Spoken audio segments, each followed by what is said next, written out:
All right, I'd like to welcome everybody to episode 3 of Between Two Rods. I'm Aaron Rich, your host, and I'm very, very glad today to be with you. It's cold outside, and we're going to try to stay warm with drinking some Still Austin Blue Corn. That is awesome, awesome stuff. One of my personal favorites, but proud to have with me my friend Jeff Frazier here. Jeff's with Apex Predator Outfitters. As you can see, we got some of his stuff on today that we're wearing. So, Jeff, we're going to have some fun today, man. We're going to talk about all kinds of crazy shit. So I'm looking forward to it. Yeah, looking forward to it too, man. And it was funny. We were just talking about, I said, man, we got to save this for the podcast. So we were talking about Between Two Rods, the name, right? Yeah. And so obviously there's a fishing reference there, but it really, Between Two Ferns is one of my personal favorite, we'll call it a sketch, right? Yeah. But Zach Galifianakis does an awesome job with that. And it's just funny and awkward and, gets a little weird sometimes, but yes, it does. That's one of my personal favorites. So I thought Between Two Rods, I mean, figuratively, rods, you get what I'm going at there. But yeah. Was that a Saturday night? Was that a Saturday Night Live thing? Or Man, I think it was Funny or Die where it started. Okay. And it just, I believe it started there and then took off, but he's got some really crazy ones that he's done. I've seen a lot of the clips. Oh yeah. I love his stuff with Obama's awesome. And man, what's the? I'm trying to think of the girl from the movie where she's the Hunger Games. Jennifer Lawrence. Oh yes. Gosh, she gets raw with him, man. It's awesome. Yeah, it's hilarious. Yeah, the one. Yeah, you need a cupcake or something. Whatever she says. Yeah. Yeah. It's good stuff, man. Oh yeah, so, the good one is the like with Benedict Cumberbatch. I think he's like, oh yeah. When did you realize that you can't act? Something like that. Yeah, that's great, man. Well, hopefully we can live up to that kind of history here, man. So I hope so. Yeah, for sure. So, man, I want to start by kind of talking to you about what you do, man, because I think that you have a great apparel brand, man, and there's a lot of stuff that people may or may not know about you, but you have a great social media presence too, man. And so some of the stuff that you do, Jeff, is, I mean, to me, it's off the wall kind of, just crazy shit that you find online that you talk about. Yes. And I'm entertained by what you do every single day, man. Right. So, well, yeah, it's just, the reactionary stuff. But just to back up a little bit, I was in the Army for 23 and a half years, so I retired. And there's a lot of downtime and boring time in the Army. And then so that a lot of funny people emerge, going back and forth. So I think I picked up some things from them. Everybody, I never thought I was funny, but people would tell me that I was. So I said, you know what? Because when I started on social media, I was trying to do like motivational, serious type stuff. And that was not getting any traction. So then I tried to do some, more entertaining type things, and that really caught on, and that kind of blew it up. So yeah. And you definitely have found stuff that works. And I think the way that you put your post together and the format of it, man, it's great, man, because you're explaining things, but you're doing so in a funny way, and the clips that you find are ridiculous. And I think you've definitely found a niche there. So. I got two different things that I do. I have the which is borrowed from Saturday Night Live. I don't know if you remember, but back in 2008, The Rock and Exhibit came out with that Gridiron Gang, the movie. Yeah, so Saturday Night Live did a skit with the K and Peele guy, the bald one, the taller one, and so he went in and his name was Eugene Struthers, and they were getting ready to get interviewed, and he was like the delivery guy, and to cut to the chase, he would ask Exhibit right in the middle, like, hey man, I got a van out there, can you kind of, Exhibit did Pimp My Ride, and he's like, well, my van's kind of playing, I want to take it to a whole another level. Oh, and that's where that came from. That's where that came from. And people in the comments point that out to me at least every day. Oh, you got that from there. And then the other one was just, I do The More You Know, because I'll just be scrolling and I'll learn some interesting information, and I'll just put it together like, hey, I found that interesting. I didn't know where that came from, but that makes sense. Yeah. I feel like at least 60% of my personality is movie quotes or some shit like that. Unfortunately or fortunately, that's half the time nobody knows what the hell I'm saying because they don't get it. But I don't know. It's all bobbling around in there somewhere. I got just like we're in Nakatomi Plaza, are we not? Yeah. Do you know what kind of relationship collateral I had to burn to get that name on this building? No. So for y'all watching at home, my building that this Turn Up Studios is in is called Nakatomi Plaza, much like the movie Die Hard. And so we were renovating this building, and I was telling my wife, I was like, man, we really should put like a cool name across the front, right? Yeah. Because certain buildings just have, Mashburn building or whatever. It just sounds cool to me. Yeah. And so I came back to her later. I was like, man, what about Nakatomi Plaza, right? And she goes, you mean like Die Hard? And I go, yeah, exactly. I said, not everybody's going to get that. No. But if you're driving down the road and you look over and you see Nakatomi Plaza, you do like a double take, right? Well, and then I think the icing on the cake is, if I'm not mistaken, there's a picture of Hans on the front. Yeah. So that's a we nice have little touch. references of Die Hard throughout this building. So there's like an Argyle rug because the limo driver's name was Argyle. Yeah. All the Wi-Fi passwords are character from the movie, and so there's different stuff like that. And it just, to me, it's just, it's fun. Yeah, it is fun. You get to kind of play around with something and make it entertaining. Well, as opposed to just being a boring office space. I mean, a building has to have a name, right? Yep.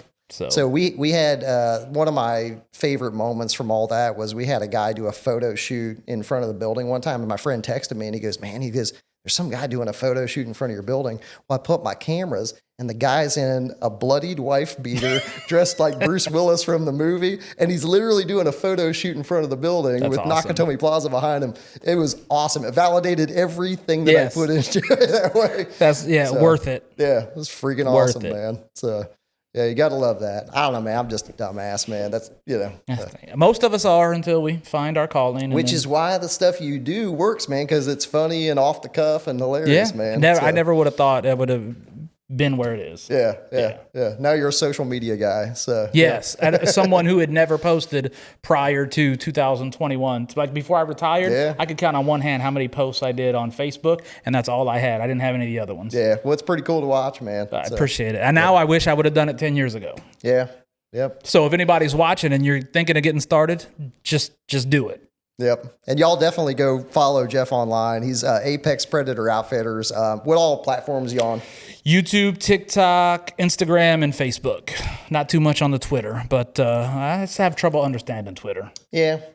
But I get information there. Yep. Yeah. Very cool. Will you tell everybody there's some things that you're involved with Apex Predator? Sure. Especially like the shirt I'm wearing, it's for special cause. Can you tell everybody about that? I sure will. Yeah. So when I started this brand, it was not just to let me make some money. It was to give me something to do in retirement, and if I could help out some other people. So the shirt that Aaron is wearing right now is a 501(c) charity called Tackle 22 Fishing. And what Tackle 22 is, they take veterans on all expense paid fishing trips. So I think we are in 20 some states. I don't know. I don't have the latest numbers, over 50 volunteers. But basically what happens is all the veteran has to do is show up at the dock. Everything is covered. That's all awesome. Right. The volunteer is going to have food, bait, water, all of that. But the main thing, the reason we do the merch is some of our volunteers, there's some people that are more fortunate financially than others. Well, we don't want a few dollars to stop someone who wants to take a vet out on a fishing trip, but maybe they need some gas money, maybe they need some food money. Mm-hmm. So that's where that money goes, is to help them out. Yeah. Very cool. That's a cool way to give back to veterans, man, and get cool shirts while you're at it too. And I know a portion of the proceeds of those sales go to that cause for you. So that's great that you do that. Do you have a code or anything anybody uses? Yes. For that? So the code it's all caps. It's just Tackle 22, and a very good percentage of all sales goes to Tackle 22. But if you can use Tackle 22 for anything on the website, and they get 15% of anything else you buy. So awesome. Yeah. Very cool. Well, thanks for sharing that, man. You and I have talked a couple different times about catching up soon and going doing some flathead catfishing. We have. So, that is my passion. Yes. It is good. Yes. Awesome. Well, what got you into flathead fishing? So when my dad used to take me fishing all the time. I'm from a small town in Illinois called Decatur, Illinois. And that's basically what we did. We would go, we didn't know what we were doing. We went out there with our Zebco 33s and some worms, maybe some minnows, and we just drifting, just throw it out. And that was pretty fun. We did some trout lining as well. Mm-hmm. And you would get some pretty sizable catfish, with the trout. And I would ask my dad, why don't we ever catch big ones? Nothing. The biggest fish we ever caught was maybe 4 or 5 pounds. Yeah. So then as I got older and kind of learned a little bit more about catfishing, the TTPs, tactics, techniques, they evolved. And then I got into, so the reason I specifically target flatheads though is it's very hard to catch a big flathead, and it's very hard to catch them consistently. Yeah. So flatheads, out of all, when people hear catfish, they think, oh, bottom feeders, they're easy to catch. Put a, chicken liver or something dead out there. Flatheads are a unique species. All right. 98% of their diet is live bait. Okay. You will rarely catch them on dead bait. Yeah. You may get them if you live up north in the cold. When it's thawing out, you'll get the spring thaw, and they basically hibernate. That's another thing about flatheads. They go dormant in the winter. You can look online and you'll see, videos of actual silt building up on them. Yeah, once the water they're sitting still so long. Yes. So once they come out of that, they may eat some dead stuff from the freeze, but other than that, 98% of their diet, and they're a solitary fish. Channel cats, blue cats, they'll school up. They don't mind being around each other. Yep. But if you're a flathead, like a trophy, like a dominant flathead, that's your turf. Yeah, he's going to be the only one in that hole. He's going to run the rest of them out. Nice. So they're difficult to catch. And then, like any big fish, I would say they have good instincts. Like if you're dropping a weight in a metal boat, that would reverberate through the water. So it's kind of like hunting, I would say, with your flathead fishing. Very cool. That sounds like a lot of fun, man. It is. My most experience with catfish is actually noodling, man. We went up to Knoxville, Tennessee, and you ever done it? I have not. It's awesome, man. I'd like to tell you that it was like terrible and I hated it, but I went into it thinking that it was this kind of dangerous thing, and it is to some degree, but it's much more controlled than I ever thought it would be. Right. And my God, man, that's about as much fun as I've had fishing, man. And it was crazy. So we would go, and the guys that we went with, they took us out, and there was man-made structure, and there was natural stuff like little hollowed out caves and road beds that they were kind of in and all that. And man, you go in there and you have like a stick, and when they block the hole, you go in with the stick and you feel around. And if there's a fish in that hole, he's annihilating. I mean, bam! Nailing you. There's no doubt there's a fish in that hole, right? And then you just dive down, you take a breath, and you go stick your hand in and let them bite you, right? Yeah. But if regular fishing is technique oriented and all this is like hand-to-hand combat. It's the opposite. Yeah, it's like a fist fight sort of, it is a different experience, and I love the physicality of it, man. It was a lot of fun. Yeah. And I would do it again, but man, we did it for 2 days in a row, and it was probably the most exhausted I've ever been as a human being. Right. By the end of that second day, man, you hurt every part of your body is just dying. Were they blues or flatheads or both? So they were mostly blues, and there were some flatheads, but the bigger ones seemed to be blues, and they were a little rougher. We were catching them. The big ones were 30, 35 pounds, man. Yeah, I believe it. And then we were supposed to do a third day when we went up there, and we were so physically beat up. We begged the guy. We were like, man, we don't want to do noodling another day, man. Like, can we just go pole fishing on Sunday? And so we went pole fishing. And my friend caught one, and I got a video of it somewhere in my social stuff.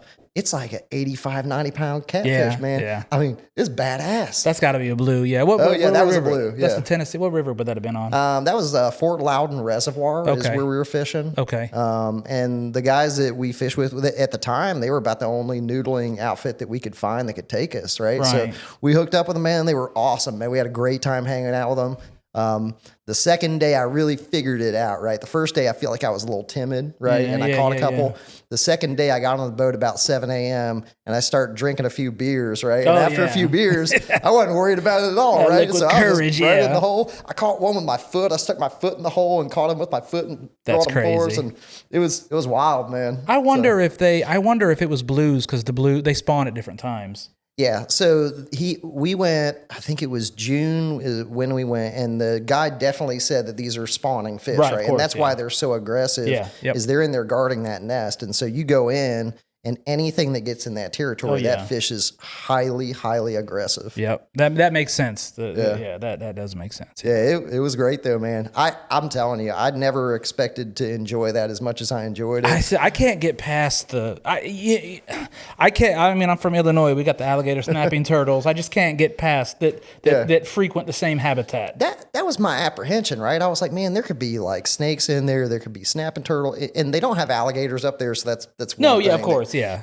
But realistically, you go in with the stick, and so if anything is in that hole, it's going to get obliterated, right? That's true. And so it made me feel better about the approach because you're going in there, you're testing it before you go in, and if you don't feel anything, you're not sticking your hand in that you would hole. know that. Okay, though I didn't know they go in there with sticks before, so you would know that. That's how when I was growing up, we used to pull for turtles. I don't know if you ever. The alligator snapping turtles. Once you feel one and you reach down and feel the shell, that's got some like saw blades on the back. They always point towards the tail, so you just follow them around, grab them by the tail, pick them up. Oh, no kidding! That's awesome. Yeah, very cool. Little unknown fact. The more you know.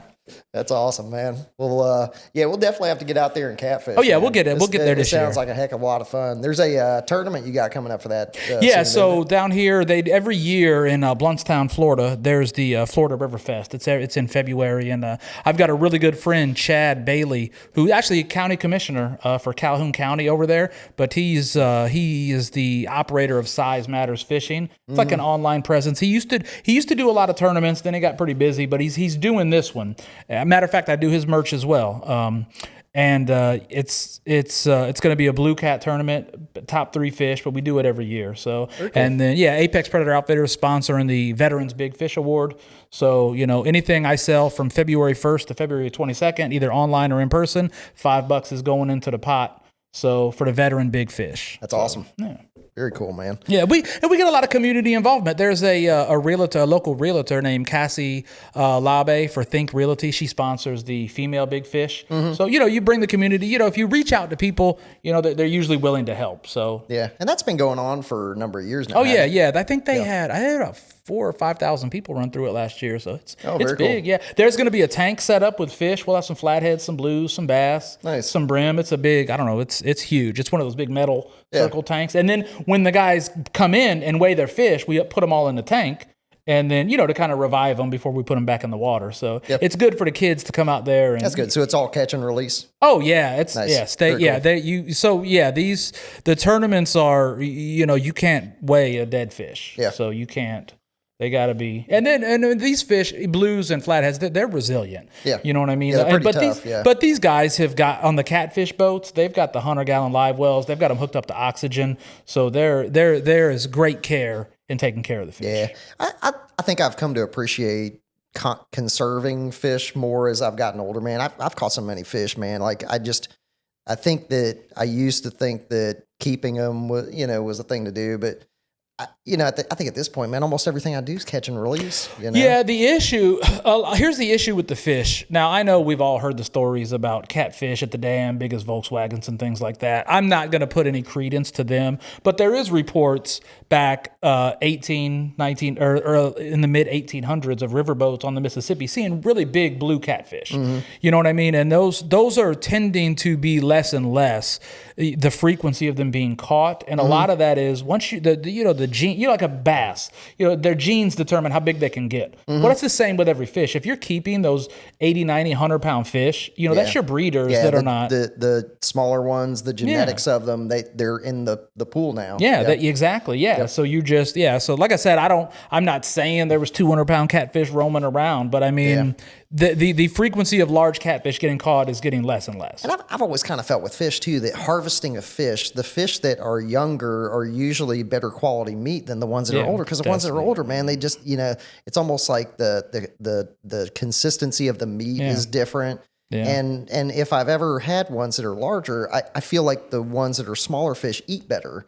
Right? Oh yeah, agreed. I don't know if that's across the board true, but for me, I feel like that's experience I've had. I have had it too with catfish, especially the blues and channels. They get the bigger they get, the worse they taste. It's like grittier almost, the meat. It gets pretty bad. Now I will say there is a difference in the flatheads, and it's the diet. With the live bait, the flathead doesn't get bad tasting the bigger they get. But the blues and channels do. But I mean, still, like what a 40-pound flathead, which is a common size fish. I mean, you're getting catfish are made to eat. Yeah. I mean, you fillet them out. That's like I may keep a few a year, and I wouldn't keep them that big. Yeah. So you'd be surprised. A 5-pound flathead will eat a 1-pound brim. Like you have be amazed how they get it in the mouth. Yeah, But a 5-pounder, that'll feed the whole family. There's a video I have on TikTok or one of my platforms, but it's a video of a guy up in Lake Seminole here. Yep. And it's a bass that's probably a 8-9 pound bass. Yeah. And that thing has a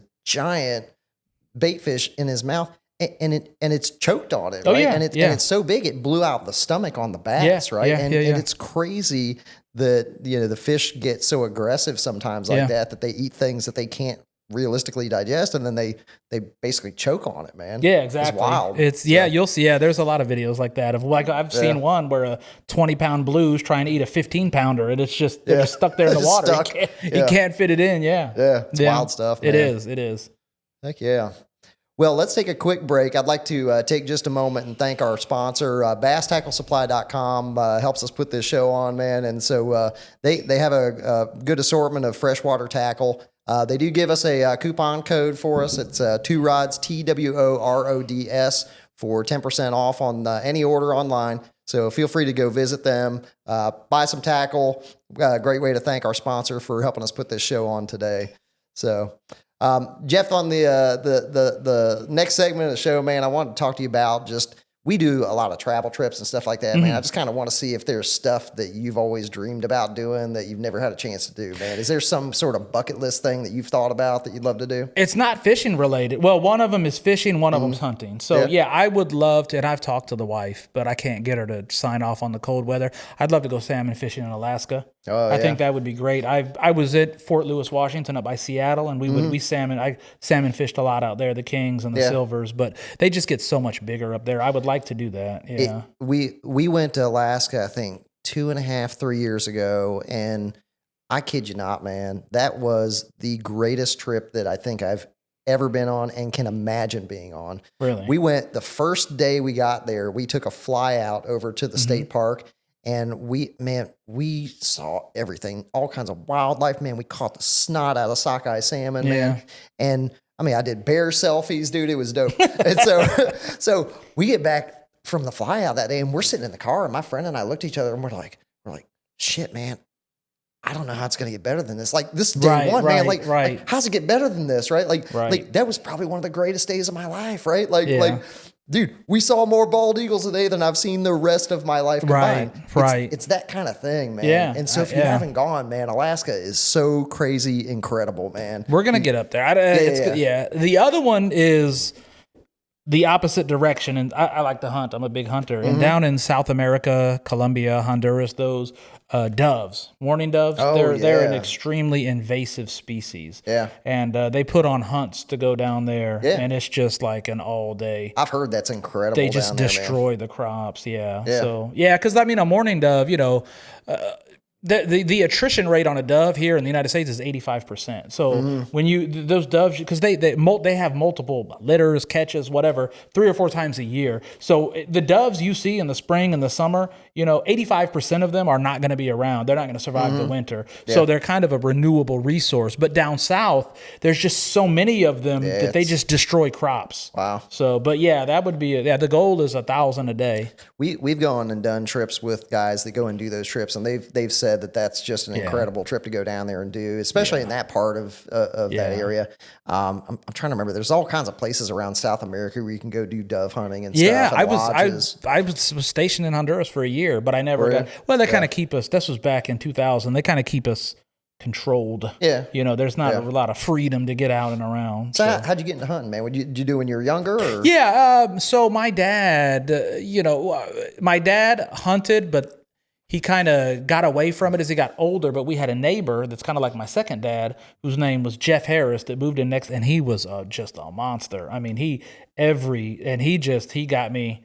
He just got me. He did everything. With squirrel hunt, dove hunt, deer hunt. We used to, one of his side businesses was he used to trap. He had a trap line. Back in the 90s, coons, coyotes, foxes were worth, a pretty good amount of money. He had a couple coon dogs. If you've never been coon hunting before in the middle of the night, that is fun. I've never done that. So you're out there with the dogs. You like some walkers or blue ticks, and then they will, they'll get on a coon, and then they'll tree them, and it's out in the night. It's in the middle of the night. It's fun. It's a good time. Awesome.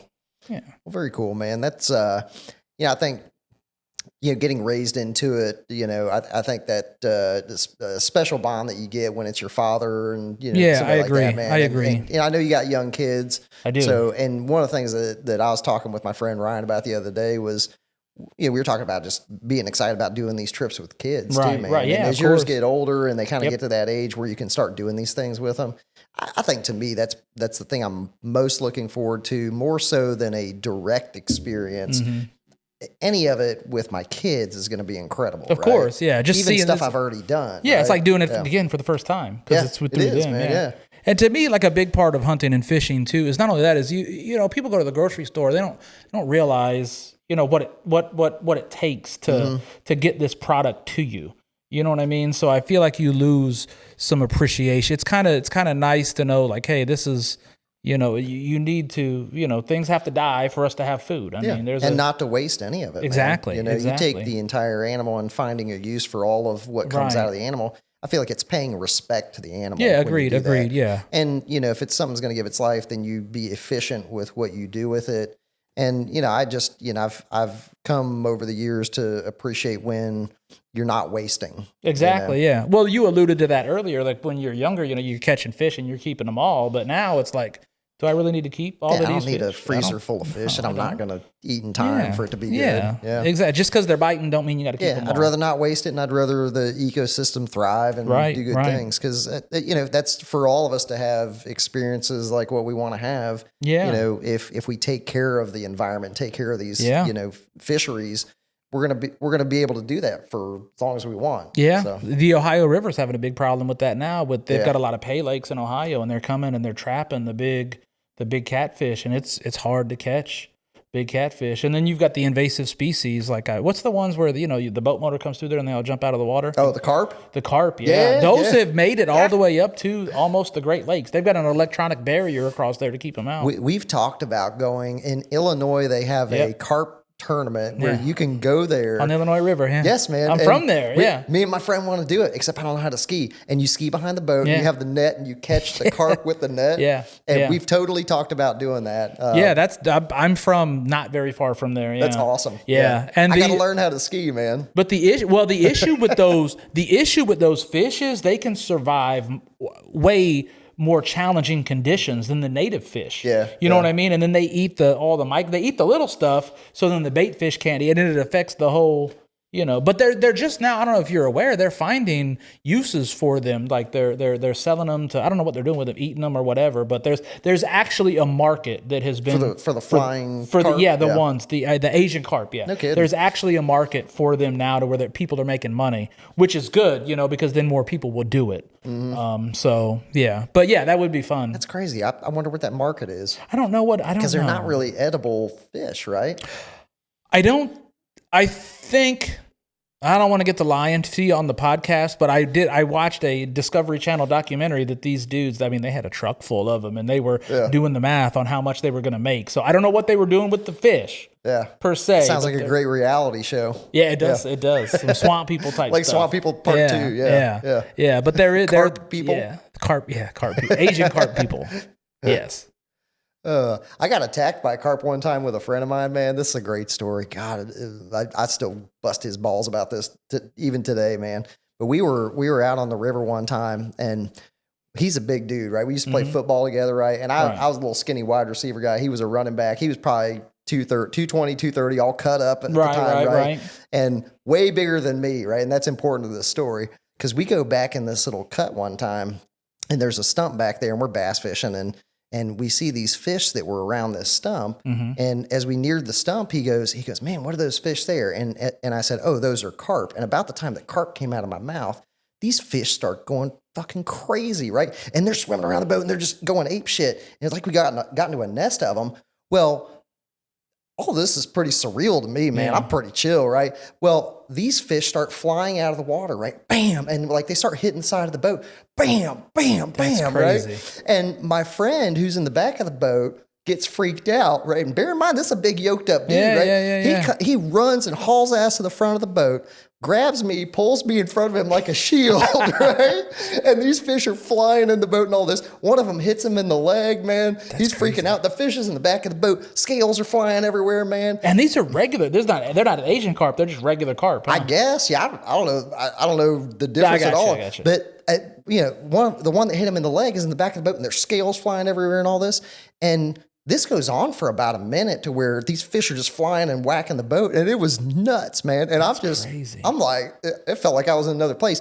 So after it calms down, we go weigh that fish in the back of the boat. And it was like a 19-pound fish that hit him in the leg. Really?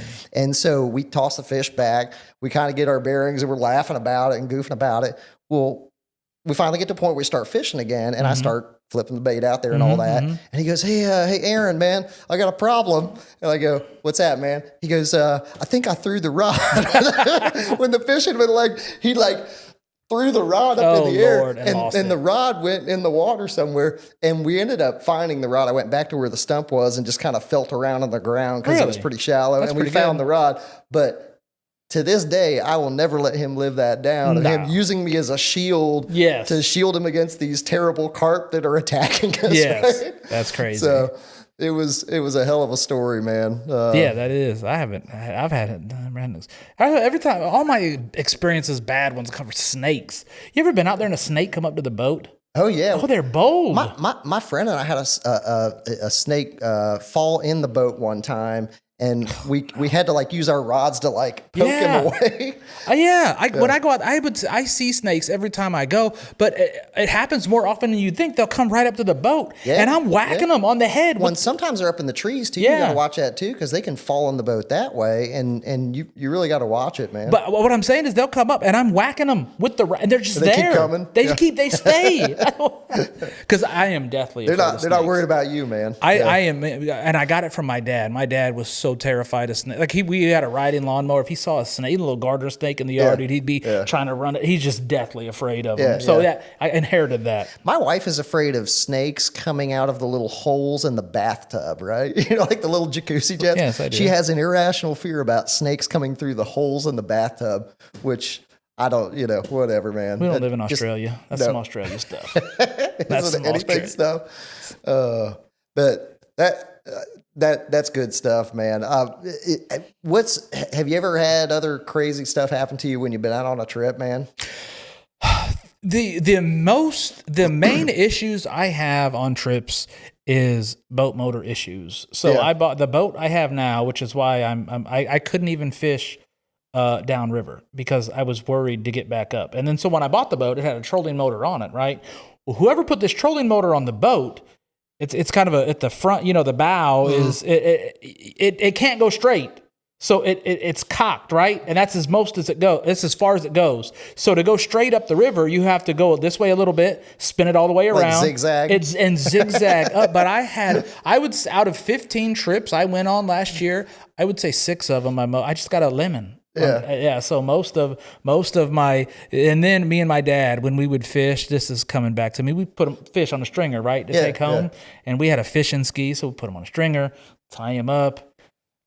Every time we wanted to bring some fish home, we would, you're moving a different spot, and I'm just looking back, and the stringer's just flopping with no fish on it. We forgot to pull it in, and they just pulled right off. It was terrible. Oh, like as you're moving. So we got the fish on the stringer, and we're gonna move, right? So we turn up the boat and we're going, and then just as we're going, you look back, and I'm just seeing a stringer flopping on the water, and with no fish on it. That reminds me of National Lampoon's Vacation, where they have the dog tied to the car. Yeah, it's exactly like that. Yeah, but thank goodness. I haven't had any real crazy stuff, which is weird because flatheads, they feed at night. So when I flathead fish, I'm out there. If you're out there at night, I feel like you'd run into some craziness every now and then. It's weird sounds. Weird sound. And I've had things. See what it is. I've had things hit the boat hard, and I don't know what is it. A log? Is it a gator? I fished a lot in Savannah, Georgia. So it's a little unnerving out there. But some people are just scared of the dark. I've had people out on the boat that freak out. Yeah, it freaks you out a little bit if you're not used to it. Yeah. We hit a gator one time at Lake Okeechobee, man, and I must have been going 50, 60 miles an hour when we hit this gator. And we were hauling ass, and when we went and you felt wham, Yeah. and we turned around, we looked back. That damn gator was so mad, throwing his tail all around and all this, went berserk, right? Yeah. And I don't think we did any permanent damage to Right, it. I think we right. just made it And mad. it pissed him right? off, yeah. And he was, fortunately, he didn't do anything bad to the boat, but we made him mad. So, Yeah. a bad day. They give me, well, that's fishing too, like bass. A lot of times I've told, I'm not a pro, but flatheads too is that when you're fishing, they're not feeding. You pissed them off. The lure got in front of them. Pissed them off. Totally. Yeah, I think sometimes bass eat because they're hungry, and sometimes they're curious, and sometimes they're just angry and territorial, man. Yeah. And we've done a lot of tournaments here locally, man. And one of the guys I used to fish with would tell me, man, if you put it in their kitchen, you drop it on their head, man, they're going to react to it, right? Yep. And so, I think a lot of it is, location wise, man, if you can get that close to a fish, you might stand a chance to do it. But man, when you drop it on their head in a place where they are resident, and that's where their house is and their kitchen, if you drop it on the kitchen table, they're going to eat it because they're going to react to it. Yeah. A lot of times with the flatheads, like the guys that fish for them during the day, that's exactly what they'll do. They'll drop one down and then, 5 or 10 minutes, but then they'll move 5 feet, 5 or 10, but you put it right in front of them and it just pisses them off. Yep. They just want to get rid of it. Yeah. Yep. Yeah, for sure. Man, that's awesome. Well, Jeff, I've thoroughly enjoyed talking to you, man. I appreciate you being on the show today. I knew we'd talk about some fun stuff today, so hopefully we'll get to have you on again sometime soon. But I'm available. I'd like to thank you, Apex Predator, for what you guys do and the ways that you give back to veterans. Also like to thank our sponsor, BassTackleSupply.com, for helping us put a show like this on. It's always fun to sit around and kind of bullshit about fishing for a little bit, man. Yes, it is. It's a good time. Yes, it is. But anyways, Jeff, thank you, man. Thank you. Thanks for having me. Hope to see you again soon. And y'all at home, thank you for tuning in.